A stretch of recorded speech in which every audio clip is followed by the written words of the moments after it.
Hi, everyone, and thanks for joining me on the Sunday edition of Weather Impact Live. I am 10 Tampa Bay meteorologist James Gregorio.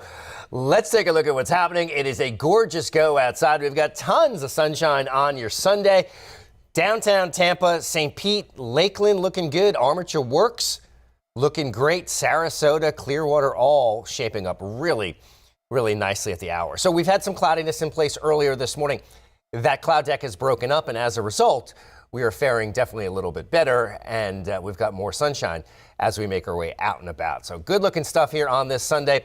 On the Futurecast, as we head in towards the overnight hours, as you might be able to tell, we're talking about, a good look and go, clear skies early tomorrow morning. If you're getting up early going to work, maybe you're an early bird, 5 o'clock, 5:30, 6 o'clock, all looking good.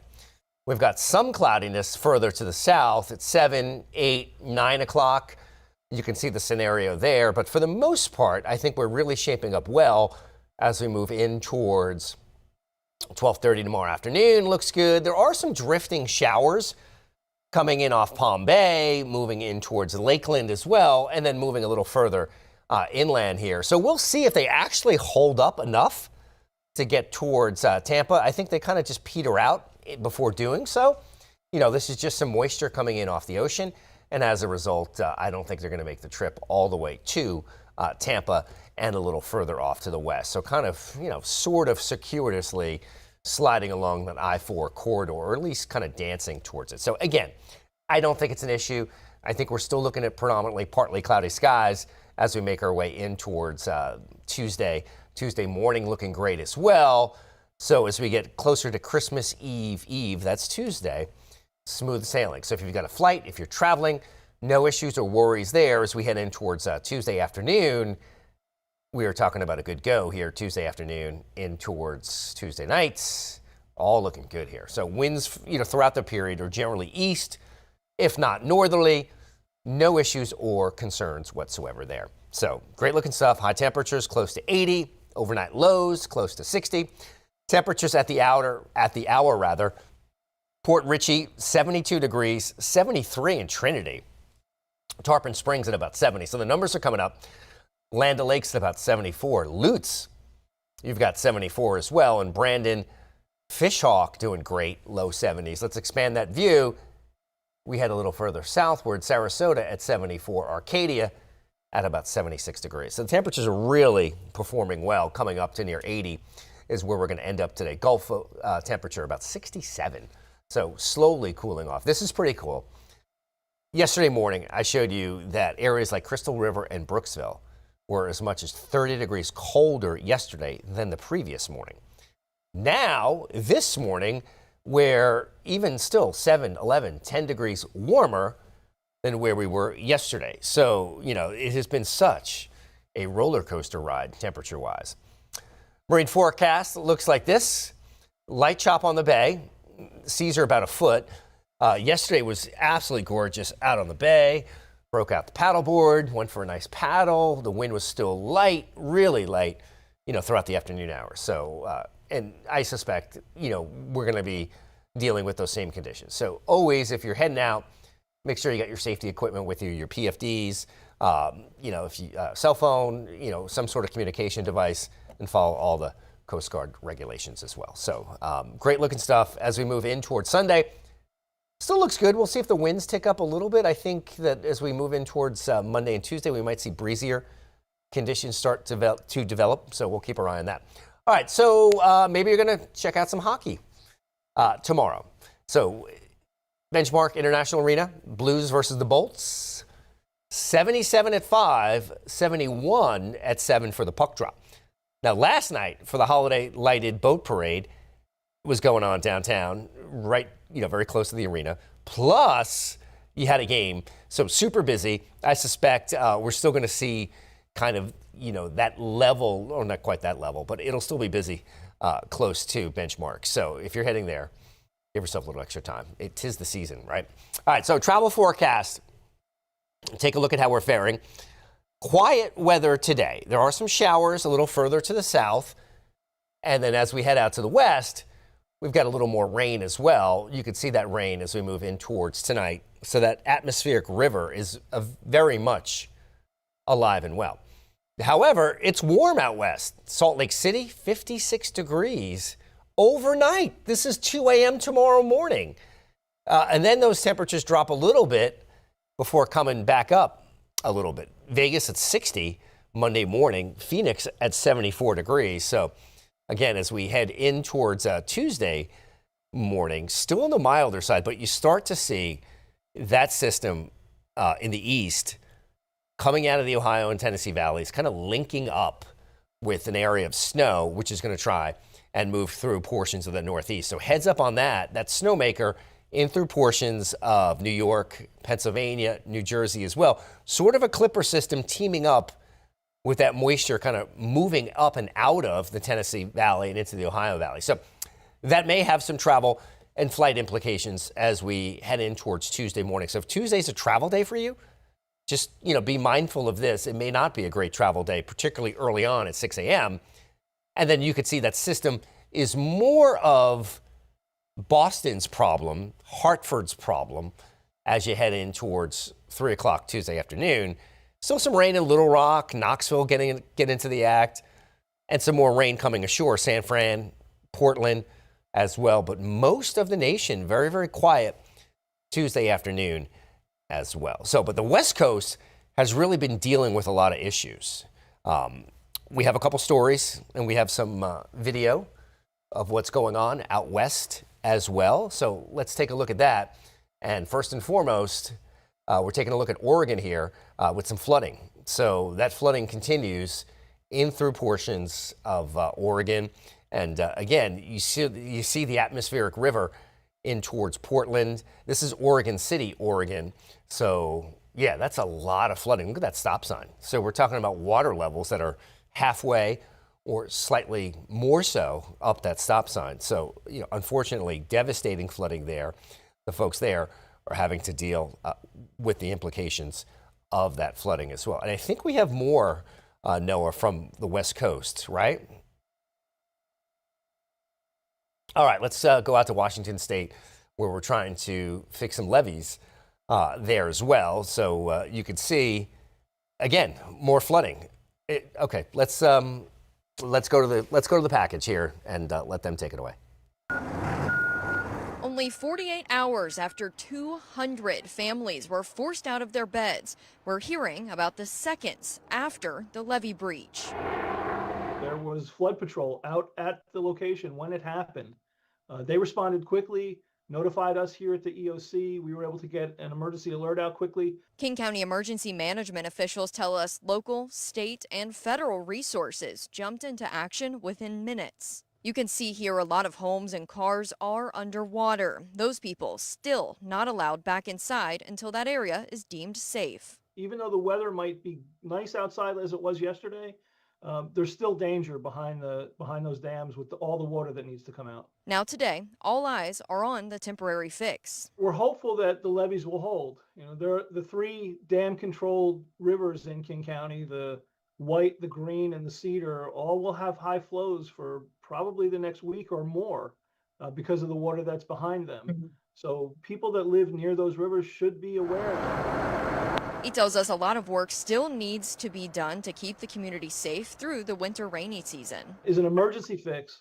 They now have to go back and also repair some of the HESCO barriers that were damaged. And then they'll see what other additional work has to get done, not only there, but throughout the levee system in King County. He says they're watching as the water rises in the next week, ready to help people if needed. All right, so from flooding to blizzard snow, let's check out what went down over the last few days in North Dakota. Visibility on the roads in the Fargo-Moorhead area remained passable in the morning hours of December 18th, but rapidly progressed to become heavily obscured as the day wore on. Safety is first and foremost. There's a number of challenges. Every situation is different. Every outage situation is different. Perhaps the biggest impacts of this winter storm were to the electrical grid. Xcel Energy seemed to be hit the hardest, with a couple of transformers briefly going offline near downtown Fargo. Otter Tail and Grand Forks County also saw some outages. It's really the weather pattern. I know the weather's a little worse north of our service territory. It just kind of depends how those weather tracks, whether one utility gets hit or another utility doesn't. While the Cass County Electrical Cooperative got lucky with only one of their lines being felled by a tree branch. tree branches, with the wind, you get tree limbs break, go through the line. Any number of those things could cause a power outage in these conditions. They say the situation could have been far worse as there were no bouts of freezing rain, which is far worse for power lines than mere wind. When you get those conditions where it sticks to the line, it can build up on those power lines. It adds weight to the line, can increase those chances of those lines galloping and slapping together. And with that extra weight, stress to the line can break, the power pole can break if that weight accumulates enough, that ice accumulates enough. Authorities on both sides of the North Dakota-Minnesota border have advised residents not to travel until the blizzard passes, meaning many will likely hunker in place until conditions improve. In Fargo, Gabriel Osler, KVR Local News. All right, so you saw the snow there, and thankfully things kind of quiet down for a good chunk of the lower 48 over the next couple of days. We'll talk more about it. We'll talk about the pattern coming up after this short break. Stay with us.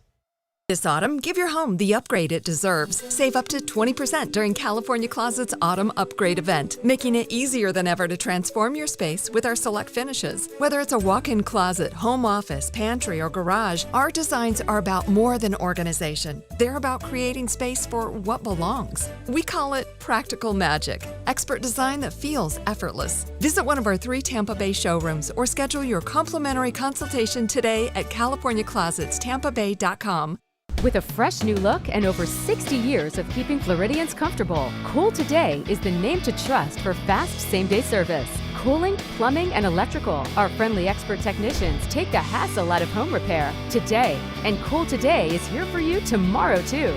That's why we're introducing a parts and labor warranty on select AC systems for a lifetime. For cooling, plumbing, or electrical service, get the best from today and for years to come. Cool Today. Windows are created and installed with different levels of quality. You need quality that can withstand the tropical climate. Our installers only install PGT custom windows and doors, so we are the go-to experts. Don't take my word for it. We have been named Best of Tampa Bay 3 years in a row, Reader's Choice in Sarasota 3 years in a row, and nationally recognized as Window and Door Dealer of the Year. Price is what you pay, but value is what you get. Give WeatherTight Windows a call today, and don't forget the cookies. I was driving when a Ford pickup truck barreled into me from behind, sending me to the hospital. I knew my husband was going to need an excellent attorney, so I called Dan Newland. I'm so glad my wife called Dan. Dan really fought for me. He won my case and got me $650,000. If you've been involved in a car accident, allow me to fight for you. Call me now at 813-888-8000.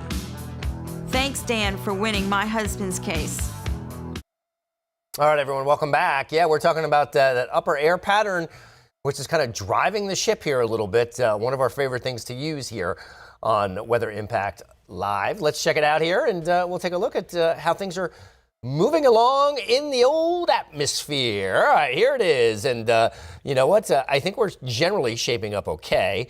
You can see that we have a little dip in the jet stream moving down towards portions of Vermont, New Hampshire, and in towards New England as well. But none of those really, certainly not affecting us here in Florida, which is definitely good news, miles and miles away from us.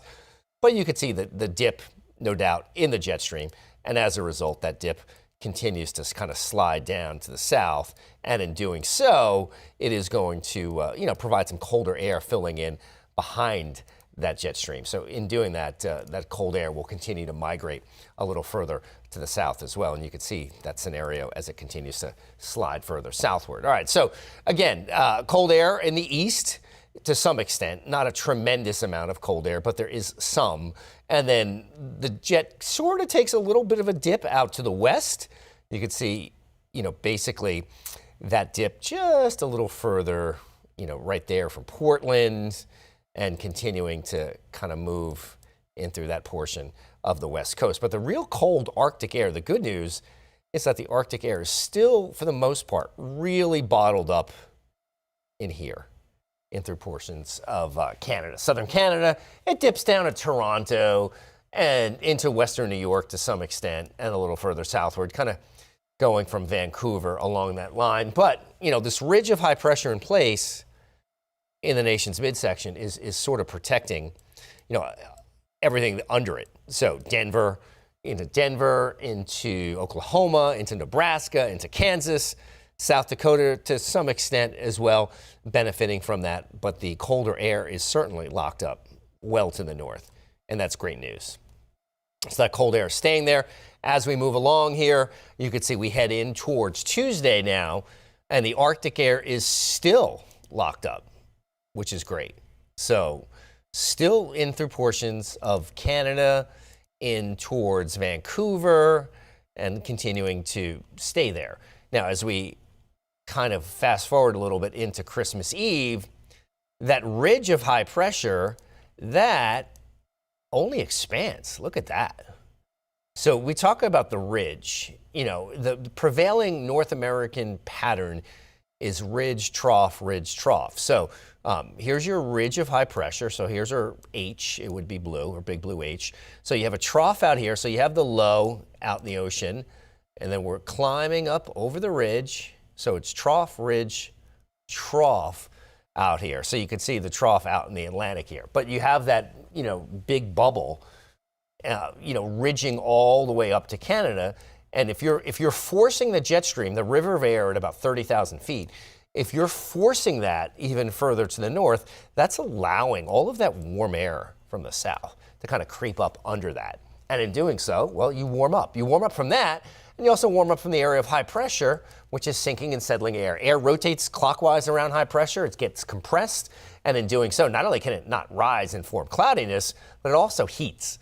So usually with our areas of high pressure, that's when we frequently see, warmer temperatures. On the East Coast, they deal with a thing in the summer frequently a little further to the north called the Bermuda High, more of a thing in the mid-Atlantic and the Northeast. So when that high pressure system is anchored out towards Bermuda, you get into more of that return flow of air, and in doing so, when the area of high pressure is here, kind of forces that ridge up and over, and you get more of that return flow of air around the high, and it just pumps in warm air, and that's when frequently a lot of record-breaking temperatures kind of set up out there. For us here in Florida, depending on where the high is, we get more of an easterly wind, and we're a little too far south to really bear the effects of that as it affects points to the north much more significantly than it does us here in Florida. So, all right, let's take a look if you're traveling, which is many of us over the next few days here.